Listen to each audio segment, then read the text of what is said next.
Hi, everyone. Welcome back to the Integrative Health Coach Success Podcast. Excited to be with you today for a solo show where we're going to discuss a topic that I think a lot of coaches might be able to resonate with. And the topic was prompted by a discussion in a recent CPC mentorship class where a student had brought up a dynamic that I'm hoping some of you could get some insight by me discussing. So, without kind of further delay, what we're going to talk about today is clients who fail to act after being engaged with you for a period of time. So these are clients that either you've met with for an initial consult and you've ran labs with. Usually they will seek out data, but not take action essentially on what they're needing to do. So these are clients that they run the labs, but they don't end up doing the supplements, or they don't enact some of the nutrition changes, or they don't, do some of the things that you're suggesting for their sleep. So this particular student was talking about a client who was paying her weekly. She was seeing her every week. She had ran some labs. The client wasn't doing any of the suggestions that she made to improve her sleep and some of the basic foundational nutrition suggestions that she had made. But she was still paying her every single week to simply talk about how she wasn't seeing change. And we kind of started talking about the psychology behind this. And for that particular client, I came up with the kind of the decision that almost she was looking for the coach to give her sympathy rather than help her change. She was enjoying the sympathy and the compassion and the relationship and the connection that she had, but didn't really want to see change, or she didn't want to do the things that would help her see change. She simply was just enjoying the sympathy, and for lack of a better term, she almost was internalizing some of that victim mindset. Today, I'm going to talk about 6 kind of specific things that could be going on with a client who isn't making any of the necessary changes that you've suggested, or they're not doing a lot of the follow through that we know is important when it comes to changing some lifestyle habits or doing some protocols or changing nutrition in order to see real results. Right. But first, what I would like to do is kind of normalize the fact that this is part of coaching. If, 90% of your clients aren't following through, then yes, there's probably something happening with your container, your approach, maybe your belief system. But generally speaking, we'll encounter these clients here and there, regardless of how stellar of a coach we are. So most often, this has nothing to do with you being a quote bad coach. This is more to do with some client psychology that's happening. And I'm going to hopefully illuminate some of what could be going on and how you can approach this with specific clients to help them further along in their process of maybe it's just getting them to see that they're in this place of kind of resistance or closed-mindedness or fear mindset. But what I, again, really want you to do is understand initially that this is part of the coaching experience. I bet most coaches listening have been there with a client or two who doesn't follow through. And while it can be frustrating for you, realizing that this is part of their process and behavior change is, it's complex. It is typically not linear. We're asking clients to, 1, intake new knowledge, and then 2, make behavioral changes, habit changes. And those kinds of things take time and they take the right mindset. And so if a client is resistant to following through, it is typically a mindset that is preventing them from doing so. And I'm going to share with you what I believe is kind of the 6 most common things that you'll see. And remember that the desire for change is very different than being ready. Right? The desire versus the readiness for change. You will oftentimes know when a client is ready to do anything to get different results. Clients who present as, yes, I want information. I'm happy to hear all the things that are wrong with me. I'm happy to keep talking about all the ways that I don't feel good, but they're not taking the next step to follow through and do the things that you're telling them will help. Those clients typically are enjoying what they're getting from being a victim. They are looking more for sympathy than change. Okay. So let's talk about kind of like the first potential thing that could interfere. And it is the fact that our brain prefers familiarity over anything different, even if that means that the new thing is better. So we're wired for safety and familiarity, not necessarily for improvement. This is why making change can oftentimes feel so hard, whether it's starting a business or, changing a relationship or dating somebody that feels different than what you're used to, or doing something different with your kids, stepping out of your comfort zone, joining a new group of people, friends, anything that does not feel very familiar for our nervous system can kind of be perceived as a threat initially. And it takes a strong mindset to go, I'm doing something different. Just because this feels hard, unfamiliar, and uncomfortable doesn't mean it's bad, right? Even unhealthy habits can feel safe if they're predictable. So doing the same thing that's unhealthy, the body likes the predictability and that safety, even though the habit itself is unhealthy. Drinking wine every night, right? Coming home and having some alcohol to kind of downregulate your system. That feels more predictable and safe for a nervous system than not having it. Because now, what is going to help the nervous system decompress? Well, it's going to have to be a mindset shift. Maybe it has to be, something else, or, deep breathing in those moments, or pouring some sparkling water with cranberry juice. So you still have the ritual, but now you're taking magnesium, right, to calm the nervous system in a way that still feels familiar for the nervous system, but without the negative effects of the alcohol. So again, a lot of these unhealthy habits for our clients, while we know they're unhealthy and while they might even be able to recognize them as unhealthy, their physical body perceives them as safe and predictable. And making those changes and shifts out of predictability and safety can sometimes feel really hard, especially if someone's depleted, like if their adrenals are shot or they're deficient. Making those steps actually can feel really challenging to kind of go from like one thing to another. So change can oftentimes activate that threat response in the body. So important to know, the brain can kind of prefer something that feels familiar and safe over a change, even though we know that change would be healthy and beneficial to them. Okay. Second one is there can be a major identity conflict. So many habits can be tied to identities, right? When change threatens identity, the brain resists. So, what is the client doing from a daily habit standpoint that could be closely tied to their identity? Okay, maybe let's go along with the same excuse of or habit of having a glass of wine at the end of the day, or pouring a drink to, unwind. That habit is somewhat tied to their identity.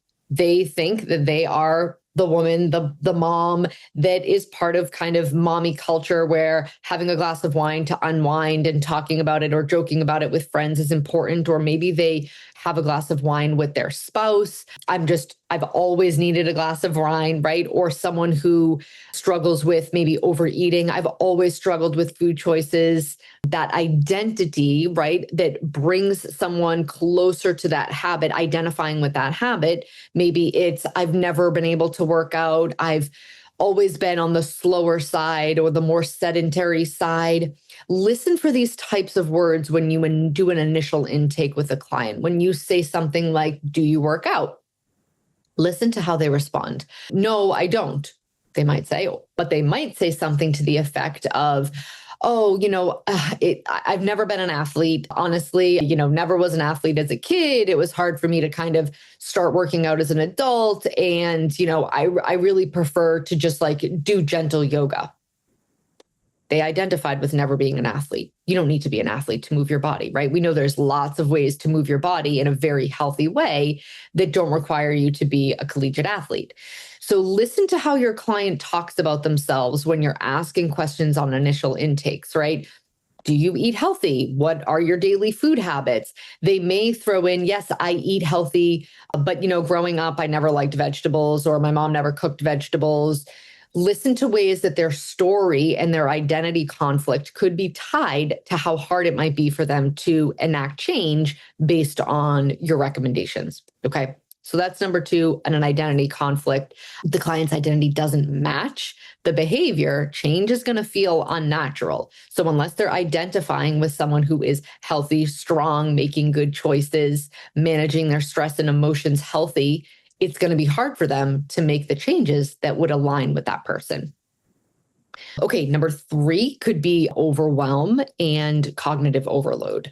This is really why I like making initial recommendations that feel simple and attainable. Okay, because sometimes clients don't follow through because the change feels too big, especially in today's world where if you're working with a population of people who have children, they have jobs, whether it's a male or a female, and they're going from one thing to another, adding another task, another responsibility, another mental load thing for them to figure out and remember. If it's too big, they may just go, forget it. I have too much on my plate right now. I have to manage X, Y, and Z. And taking on a huge supplement list and all these huge changes just feels too big right now. Sometimes with these clients who feel really overwhelmed, you need to start small so they don't freeze instead of act. They feel like what you're suggesting is actually attainable, right? Sleep is my biggest one. If for some reason someone has low energy, poor mood, they're not eating well, they're not moving their body, but they're also not sleeping great, start with sleep. Just get them sleeping better. That might help their energy. That might help their mood. It might help their blood sugar regulation and have them craving less carbohydrate foods during the day. So just start small. Say, listen, I feel like you're on the overwhelmed side and I want to start small so that you can get a quick win right away and start to feel better. And we're going to build on that. So let's just start with your sleep. Okay. Sometimes for these clients, too many recommendations can create like that decision fatigue of like, oh gosh, like I'm doing something for my hormones and also my gut and also my sleep. And this just seems like really overwhelming.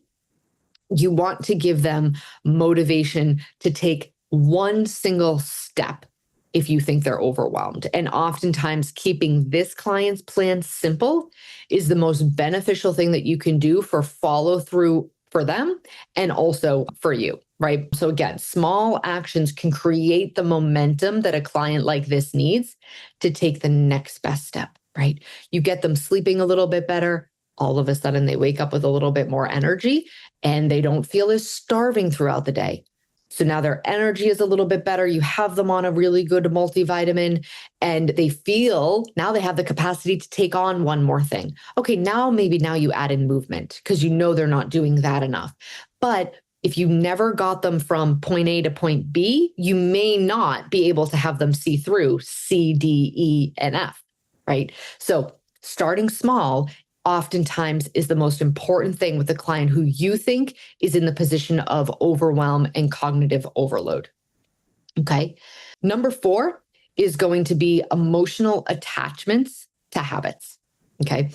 So clients may keep behaviors because they provide comfort, stress relief, identity, social connection. Social connection, I find, is huge. Oftentimes, because there's so many few ways that I think people experience real, true social connection these days, in person, that maybe meeting, their friend for coffee every single morning before they even eat breakfast is their way of socially staying connected. Or maybe it's, a drink with their spouse or a drink with their best friend. And that's the way that they're staying socially connected. Or maybe it's going to that lunch spot with colleagues that doesn't serve anything healthy for lunch. We oftentimes will prioritize those emotional attachments over habit change because, one, we need to feel socially connected. It is a basic human need. We also know that if we lose that connective piece, now maybe our emotional kind of outlet and our connectivity will be lost, right? But it's very important for you to at least see how some of these habits can have that emotional purpose and then potentially explain it to the client, right? I know that we want to improve your sleep. And in order to do that, we do need to lower the amount of alcohol you're consuming at the end of the day. And this is a connection that you have with your spouse You have a glass of wine when the kids go to bed, and it's a way for you both to connect. Do you think this will feel hard to make this change? Don't assume. Don't tell them it's going to feel hard. Ask them. And they may say, like, yes, it's actually going to feel hard. Some of them might say, no, actually, my husband is on board too. His sleep is terrible and we're going to do it together. Great. Now you know that this might not be a hang-up. But for someone who hesitates, someone who feels like, yes, this emotional attachment to this single behavior is going to be hard to change, it's super important that you acknowledge and really help them understand that that's okay. These habits are hard to change. Emotional attachments to specific behaviors can be hard to change, but you can do it.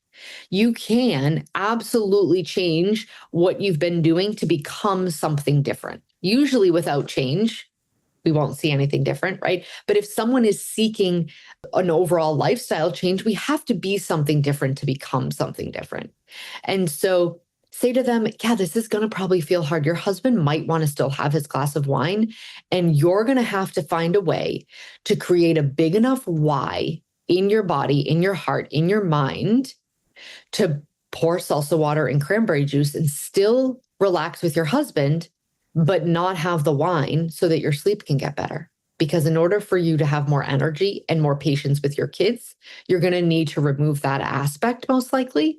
And so how can we create some acknowledgement around how hard it might be for that client while also giving them the power to make the change, right? That's really important. But it first comes down to you being able to identify that there might be an emotional attachment there for the client's behavior. All right. Number 5 is going to be fear of failure. So we know that fear can prevent lots of great things from happening in people's lives, but this can be a hidden psychological barrier for a lot of people. Some people will avoid fully committing because failing would hurt their image and their self-esteem more than trying, right? They don't try because what failure means to them is tied around self-worth. It's not tied around their choice to try anyway, right? If we look at kind of the change aspect of fear, two people can you can look at it two different ways. You can be proud of yourself for trying, or you can be fearful that the trying will lead to failure. And it's all about the mindset around what failure means. Doesn't mean that you necessarily did something wrong. It means that wasn't the outcome that we were looking for and that we just need to try again. But if failure is the thing that you are fearful of most, change is going to feel really hard, right? If they believe that if they never fully try, they'll never have to face failure. And this is why a lot of people stay stuck in lots of aspects, right? They create this mindset around if they don't try, they don't have to fail. And if they don't fail, then they're better off where they are. It's not necessarily true because oftentimes failure leads to great accomplishments. It's just that that's part of the accomplishment cycle. Right? This can kind of show up or be masked in clients saying to you, like, I forgot, or I'll start Monday, or gosh, the week got so busy, things got away from me. And sometimes after weeks or a month of this behavior from a client, you could say to them, and we did that podcast on asking questions, you could say, I've noticed that every time we check in, things just haven't been able to come together in a way where you're able to commit to the next steps that I think would be most beneficial. Is there something there that you're afraid of when it comes to failure? Or is there something that's preventing you from taking the action? Because if it didn't work, what that meant for you would be something really hard to understand. Maybe these clients, right? By asking that question, they have that aha moment. A lot of these behaviors we aren't necessarily super aware of at a cognitive level. These are subconscious wirings. So again, underneath those beliefs, like what if I try and I still can't do it? These are clients that usually have lower self-worth and they are trying to protect their shame and their worthiness and telling them that it's okay to fail. It's okay. This is why I'm here. I'm here so that if and when you do fall short, I can help you get back up and back on track.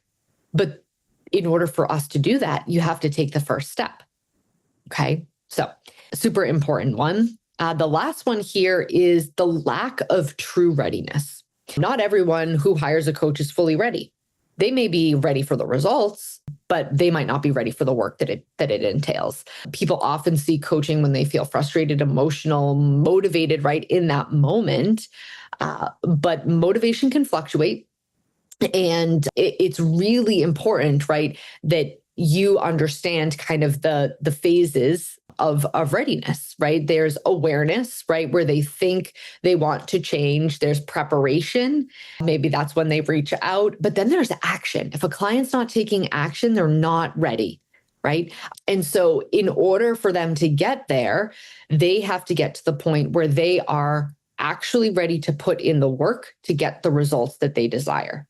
And this might be part of your intake, or it might be part of, what you ask them in their initial intake, right? How ready are you to make some of these changes?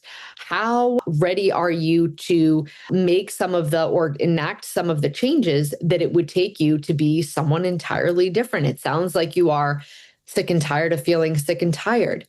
Are you ready to be someone different? Because oftentimes it seems and it feels like, duh, of course I'm ready to feel better. But are you ready, truly ready to put in the work and be someone different to feel something different? And oftentimes that is not a straight line. And again, motivation can dip. This is why we need to rely on discipline. Because if we just wait for motivation, some days there'll be motivation and some days there won't. We need to have a disciplined mindset to take the next best step, no matter how motivated and ready we feel.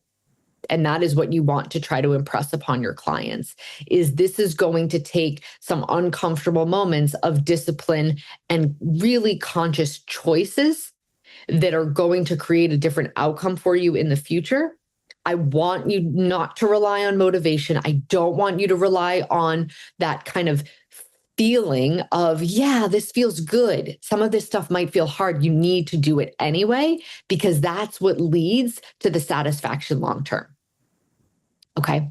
So what does this mean for you as coaches? I want you to be able to kind of shift your perspective from frustration to curiosity when these clients come about, right? Instead of asking like, oh God, why is it's been another month and they still haven't done it, right? Think to yourself, what got in the way? Were these steps too big? Is there fear underneath their habits? Is there a belief that's blocking them? Get curious about their behavior, their belief mindset, their kind of steps in the process, their past, their history. Why are they paying you probably a good sum of money, collecting all this data and not doing anything about it, right? Maybe, again, they're stuck in that victim mindset and they just want sympathy. And for this CPC who brought up that client, I said to her, it might actually be time, it's been months and months, for you to say, I absolutely love meeting with you every week. I love meeting with you. I love giving you support. Do you feel like you're getting what you need from me? I feel like what I'm giving to you is just more of a support system, but you're not making the choices to change. And I'm okay with continuing to support you this way, but I want to make sure that I'm giving you what you need.